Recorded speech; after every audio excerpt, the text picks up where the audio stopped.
Hi, I'm Angelina with Quality Sewing and Vacuum, and I just want to show you a few things that are on my Christmas list this year. I am a long arm quilter, so I'm going to show you a few things that I would love to have as a long arm quilter, or that you need to get for the long armers in your life. Pre-wound bobbins. These are amazing. These paper-sided bobbins hold over 200 yards of thread on each bobbin, so I can quilt a lot without having to stop and rewind bobbins. So much easier to work with. Definitely want those. Handy batting scissors. These are a game changer for taking your quilt off the frame or cutting out any pieces of the quilt later on when you're trimming it up. They are really big and thick, and they are going to just trim up your quilt nice and easy without putting any wear on your beautiful Kai scissors. And speaking of Kai scissors, those are also on my wish list this year. These are my favorite Kai scissors for snipping threads when I'm quilting. I have them on a lanyard around my neck every time I'm long arming. Gotta get Kai scissors. I like to free motion quilt, so I also do ruler work, and Amanda Murphy has the greatest rulers.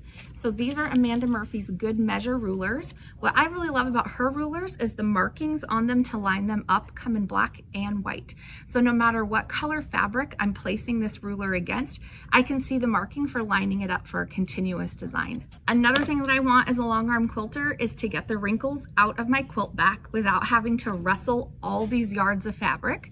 So I want a Laura Star Lift. A Laura Star Lift is an ironing system that steams and is handheld, so I can set my little buddy next to me here and use this to steam the wrinkles out of my backing fabric when it's on the frame, making quilting so much easier, and I'm not gonna get all those icky puckers in the back.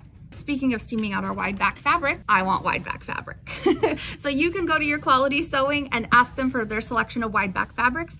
These are 108 inches, which means I don't have to spend any time piecing fabric together. I can just get to the fun part, which is long arm quilting. I'm not only a long arm quilter, I'm also a bag maker, and I use my long arm to make bags. So I also want soft and stable foam this year to use on my long arm, because I can pre-quilt fabric that I can then turn into gorgeous bags like this one right here. This was all quilted on the long arm, and then we cut it out and assembled into this beautiful travel bag or diaper bag, whichever you prefer. We have so many patterns at your local Quality Sewing, so stop by today and we'll show you some of the great things we have.